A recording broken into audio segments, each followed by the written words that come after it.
Welcome back to the channel. ಇವತ್ತಿನ topic ternary operators. Ternary operator is a shortcut for if-else used to make decisions in a single line. Ternary operator ಅನ್ನೋದು if-else ನ shortcut representation. ನಾವು if-else ನಮಗೆ ಗೊತ್ತು, ಅಲ್ಲಿ ಎರಡು blocks of code ಇರುತ್ತೆ. ಅಂದರೆ ಇಫ್ ಅಲ್ಲಿ ನಾವು ಕಂಡೀಷನ್ ಹಾಕಿರ್ತೀವಿ, ಕಂಡೀಷನ್ ಟ್ರೂ ಆದರೆ ಇಫ್ ಬ್ಲಾಕಲ್ಲಿರುವಂತಹ ಸ್ಟೇಟ್ಮೆಂಟ್ಗಳು ಎಕ್ಸಿಕ್ಯೂಟ್ ಆಗುತ್ತೆ, ಫಾಲ್ಸ್ ಆದರೆ ಎಲ್ಸ್ ಬ್ಲಾಕಲ್ಲಿರುವಂತಹ ಸ್ಟೇಟ್ಮೆಂಟ್ಗಳು ಎಕ್ಸಿಕ್ಯೂಟ್ ಆಗುತ್ತೆ. ಸೊ ಅದರ ಮೂಲಕ ನಾವು ಡಿಸಿಷನ್ನ ತಗೊಳ್ತೀವಿ.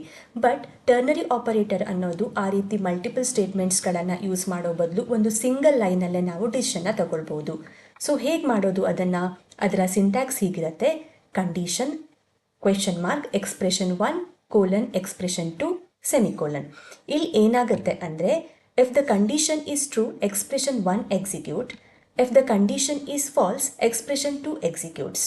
ಸೊ ಇಫ್ ಎಲ್ಸ್ ಅಲ್ಲಿ ಕಂಡೀಷನ್ ಟ್ರೂ ಆದಾಗ ಇಫ್ ಬ್ಲಾಕ್ ಹೇಗೆ ಎಕ್ಸಿಕ್ಯೂಟ್ ಆಗುತ್ತಲ್ವಾ, ಅದೇ ರೀತಿಯಲ್ಲಿ ಇದರಲ್ಲಿ ನಾವು ಕಂಡೀಷನ್ ಏನು ಕೊಡ್ತೀವಿ ಅದು ಟ್ರೂ ಆದರೆ ಎಕ್ಸ್ಪ್ರೆಷನ್ 1ನಲ್ಲಿ ನಾವು ಏನು ಮೆನ್ಷನ್ ಮಾಡಿರ್ತೀವಿ ಅದು ಎಕ್ಸಿಕ್ಯೂಟ್ ಆಗುತ್ತೆ.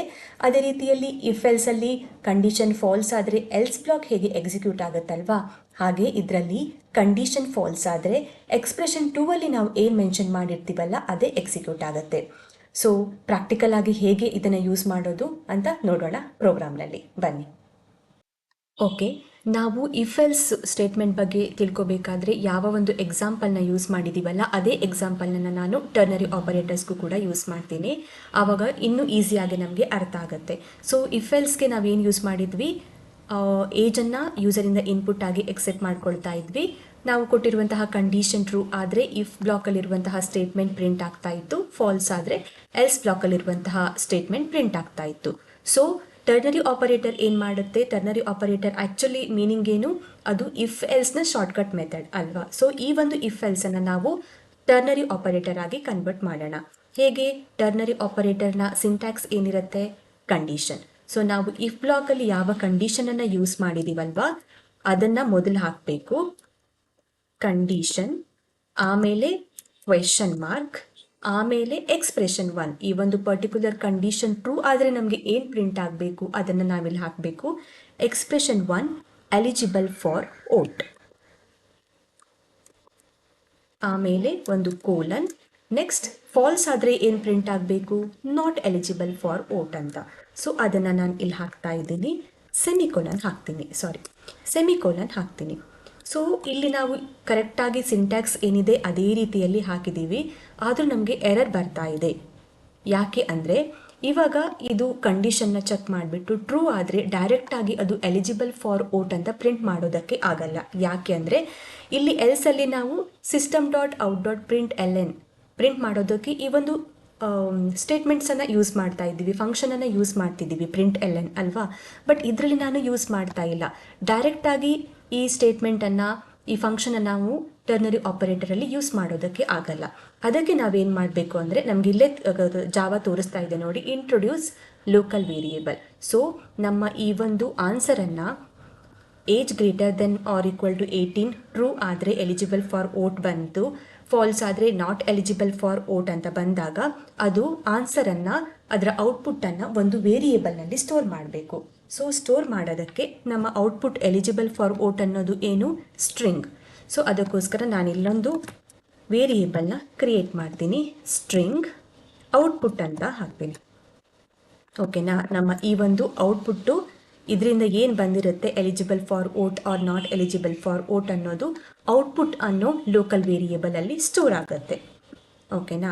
ಸೊ ಸ್ಟೋರ್ ಆದಮೇಲೆ ಸುಮ್ಮನೆ ಸ್ಟೋರ್ ಆದರೆ ಅದು ನಮಗೆ ಔಟ್ಪುಟ್ ಕೊಡುತ್ತಾ? ಇಲ್ಲ. ಸೊ ನಾವು ಸ್ಕ್ರೀನ್ ಮೇಲೆ ಔಟ್ಪುಟ್ಟನ್ನು ನೋಡಬೇಕು ಅಂದರೆ ನಾವು ಈ ಸ್ಟೇಟ್ಮೆಂಟ್ಸನ್ನು ಯೂಸ್ ಮಾಡಲೇಬೇಕು ಅಲ್ವಾ, ವೇರಿಯೇಬಲ್ನ ಪ್ರಿಂಟ್ ಮಾಡಲೇಬೇಕು ಅಲ್ವಾ. ಸೊ ನಮ್ಮ ವೇರಿಯೇಬಲ್ ಯಾವುದಿದ್ರಲ್ಲಿ? ಔಟ್ಪುಟ್ಟಲ್ಲಿ ಏನು ಸ್ಟೋರ್ ಆಗಿದೆ ಅದನ್ನು ನಮಗೆ ಅದು ಔಟ್ಪುಟ್ ಕನ್ಸೋಲ್ನಲ್ಲಿ ಕೊಡಬೇಕು ಅಂದರೆ ನಾವು system.out.println ಅನ್ನೋದನ್ನು ಯೂಸ್ ಮಾಡಲೇಬೇಕು. ಅರ್ಥ ಆಯ್ತಲ್ವಾ? ಸೊ ನಾನಿವಾಗ ಈ ಇಫ್ ಎಲ್ಸ್ ಅದನ್ನು ಕಮೆಂಟ್ ಮಾಡ್ತೀನಿ. ಕಮೆಂಟ್ ಮಾಡಿದ್ದೀನಿ. ಸೊ ಉಳಿದಿರೋದೆಲ್ಲ ಇದಾಗುತ್ತೆ, ರನ್ ಆಗುತ್ತೆ. ನಾನು ರನ್ ಮಾಡಿದಾಗ ಏನಾಗುತ್ತೆ, ಸೊ ಮೊದಲು ಈ ಸ್ಟೇಟ್ಮೆಂಟ್ ಬರುತ್ತೆ, ಎಂಟರ್ ಏಜ್ ಅಂತ. ನಾವು ಏಜ್ನ ಕೊಡ್ತೀವಿ. ಸೊ ಸ್ಕ್ಯಾನರ್ ನಾವು ಆಲ್ರೆಡಿ ಆಬ್ಜೆಕ್ಟ್ನ ಕ್ರಿಯೇಟ್ ಮಾಡಿದ್ದೀವಿ, ಪ್ಯಾಕೇಜನ್ನು ಕೂಡ ಇಂಪೋರ್ಟ್ ಮಾಡ್ಕೊಂಡಿದ್ದೀವಿ. ನಾವು ಏನು ಇನ್ಪುಟ್ ಕೊಡ್ತೀವಿ ಅದನ್ನು ತಗೊಳುತ್ತೆ ಏಜು. ಆಮೇಲೆ ಇಲ್ಲಿಗೆ ಬರುತ್ತೆ. ಇಲ್ಲಿ ಬಂದು ಏನು ಮಾಡುತ್ತೆ, age greater than or equal to 18 ಆದರೆ ಎಲಿಜಿಬಲ್ ಫಾರ್ ವೋಟ್ ಅಂತ, ಇಲ್ಲಾಂದರೆ ನಾಟ್ ಎಲಿಜಿಬಲ್ ಫಾರ್ ವೋಟ್ ಅಂತ ಹೋಗಿ ಈ ಔಟ್ಪುಟ್ಟಲ್ಲಿ ಸೇವ್ ಆಗುತ್ತೆ, ಅದರ ಔಟ್ಪುಟ್ಟು. ಆಮೇಲೆ ನಮಗೆ ಅದು ಪ್ರಿಂಟ್ ನೋಡಬೇಕಲ್ವಾ ಏನು ಔಟ್ಪುಟ್ ಅಂತ, ಅದಕ್ಕೋಸ್ಕರ ನಾವು ಈ ಸ್ಟೇಟ್ಮೆಂಟನ್ನು ಯೂಸ್ ಮಾಡಿದ್ದೀವಿ. ಔಟ್ಪುಟ್ ಅನ್ನೋ ವೇರಿಯೇಬಲ್ನಲ್ಲಿ ಏನು ಸ್ಟೋರ್ ಆಗಿದೆ ಅನ್ನೋದನ್ನು ನಾವು ಔಟ್ಪುಟ್ ಕನ್ಸೋಲ್ನಲ್ಲಿ ನೋಡ್ಬೋದು. ಅರ್ಥ ಆಯ್ತಲ್ವಾ? ಓಕೆ, ನಾನಿವಾಗ ಇದನ್ನು ರನ್ ಮಾಡ್ತೀನಿ. ಇಲ್ಲಿ ನಾನು ಇಫ್ ಸ್ಟೇಟ್ಮೆಂಟನ್ನು ಎಕ್ಸ್ಪ್ಲೇನ್ ಮಾಡಬೇಕಾದ್ರೆ ಇಫ್ ಸ್ಟೇಟ್ಮೆಂಟ್ ಅಂತ ಕ್ಲಾಸ್ನ ಕ್ರಿಯೇಟ್ ಮಾಡಿದೆ. ಅದರ ನಂತರ ಇಫ್ ಎಲ್ಸ್ಗೂ ಕೂಡ ಅಲ್ಲೇ ಸ್ವಲ್ಪ ಚೇಂಜಸ್ ಮಾಡಿ ನಾನು ಎಕ್ಸ್ಪ್ಲೇನ್ ಮಾಡಿದೆ. ಹಾಗೆ ಟರ್ನರಿ ಆಪರೇಟರ್ಗೂ ಅದೇ ಕ್ಲಾಸಲ್ಲೇ ಸ್ವಲ್ಪ ಚೇಂಜಸ್ ಮಾಡಿ ಎಕ್ಸ್ಪ್ಲೇನ್ ಮಾಡ್ತಾ ಇದ್ದೀನಿ. ದಯವಿಟ್ಟು ಈ ಕ್ಲಾಸ್ ನೇಮ್ನ ನೋಡಿಬಿಟ್ಟು ಕನ್ಫ್ಯೂಸ್ ಆಗಬೇಡಿ, ಓಕೆನಾ? ಕ್ಲಾಸ್ ನೇಮ್ ನಾವು ಯಾವ್ದು ಬೇಕಾದರೂ ಕೊಡ್ಬೋದು. ನಾನು ಯಾವ್ಯಾವ ಪರ್ಟಿಕ್ಯುಲರ್ ಟಾಪಿಕನ್ನು ಎಕ್ಸ್ಪ್ಲೇನ್ ಮಾಡ್ತೀನಲ್ವಾ, ಯೂಶ್ವಲಿ ಅದೇ ಕ್ಲಾಸ್ ನೇಮ್ನ ಕೊಡ್ತೀನಿ. ಬಟ್ ಇದರಲ್ಲಿ ಏನಾಯಿತು ಅಂದರೆ ನಾನು ಅಲ್ಲೇ ಸ್ವಲ್ಪ ಚೇಂಜ್ ಮಾಡ್ತಾ ನಿಮಗೆ ಎಕ್ಸ್ಪ್ಲೇನ್ ಮಾಡಿರೋದ್ರಿಂದ ಕ್ಲಾಸ್ ನೇಮು ಚೇಂಜ್ ಮಾಡಿಲ್ಲ. ಅರ್ಥ ಆಗ್ತಿದೆ ಅಲ್ವಾ? ಓಕೆ, ಸೊ ನಾನಿವಾಗ ಇದನ್ನು ರನ್ ಮಾಡ್ತೀನಿ.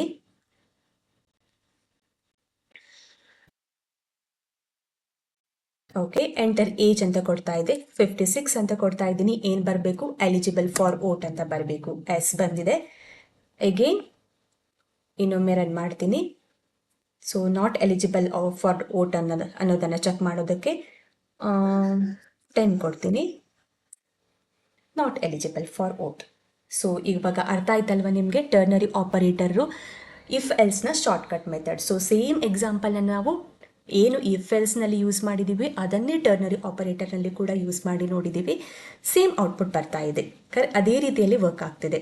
ಅರ್ಥ ಆಗಿದೆ ಅಲ್ವಾ? ಓಕೆ, ಇವತ್ತಿನ ಕ್ಲಾಸ್ ನಿಮ್ಗೆಲ್ಲರಿಗೂ ಅರ್ಥ ಆಗಿದೆ, ಹೆಲ್ಪ್ ಆಗಿದೆ ಅಂತ ಅಂದ್ಕೊಂಡಿದ್ದೀನಿ. ಅರ್ಥ ಆದರೆ ಲೈಕ್ ಮಾಡಿ, ಶೇರ್ ಮಾಡಿ, ಸಬ್ಸ್ಕ್ರೈಬ್ ಮಾಡ್ಕೊಳ್ಳೋದ್ರ ಮೂಲಕ ನಮ್ಮ ಚಾನಲನ್ನು ಸಪೋರ್ಟ್ ಮಾಡಿ. ಅರ್ಥ ಆಗಿಲ್ಲ ಅಂದರೆ ಏನು ಅರ್ಥ ಆಗಿಲ್ಲ ಅನ್ನೋದನ್ನು ಕಮೆಂಟ್ನಲ್ಲಿ ಹಾಕಿ. Thank you. See you in the next video.